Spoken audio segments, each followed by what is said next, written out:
Alice in Wonderful Land by Kimberlyn Kay. Story told by Lucy Blue. A Faceless Voice production.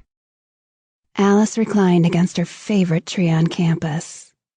It was a relatively warm day with a pleasant cool breeze.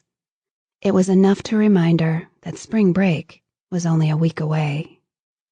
With midterms coming up, she barely had time for herself.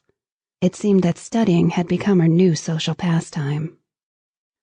Majoring in English, Alice got to combine her favorite hobby and schoolwork, but sometimes she wanted to read something other than the classics.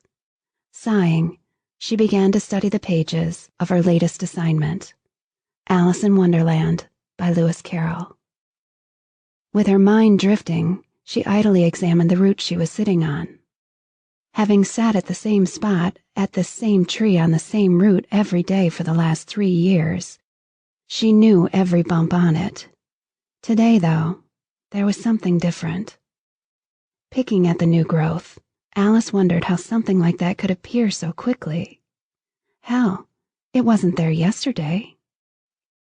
About the size of a doorknob, the new growth was smooth, not rough like bark should be. "What is this?" she mumbled. Wrapping her hand around the knob-like growth, she twisted. In retrospect, she probably shouldn't have done that. As soon as she turned the stable-looking knob, the root she was sitting on opened up and down she went. Screeching as she fell downward, Alice frantically grabbed at anything and everything she could. Although there was nothing to hold on to, she continued to reach out into the darkness. "Okay, I have got to settle down," she said to herself. "I'm falling, but something doesn't feel right."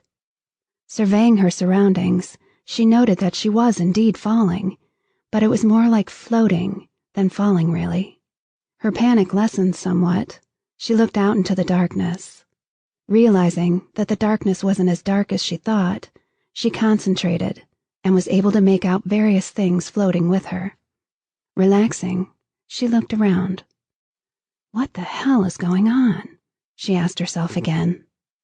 After what she thought was like 10 minutes of falling, which could have really been 10 hours or even 10 days, Alice began to pick up speed.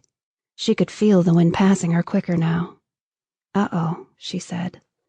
The quicker she fell, the more the wind began to manipulate her.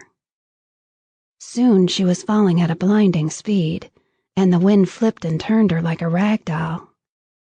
It seemed like the wind had formed hands of its own. Sample complete. Ready to continue?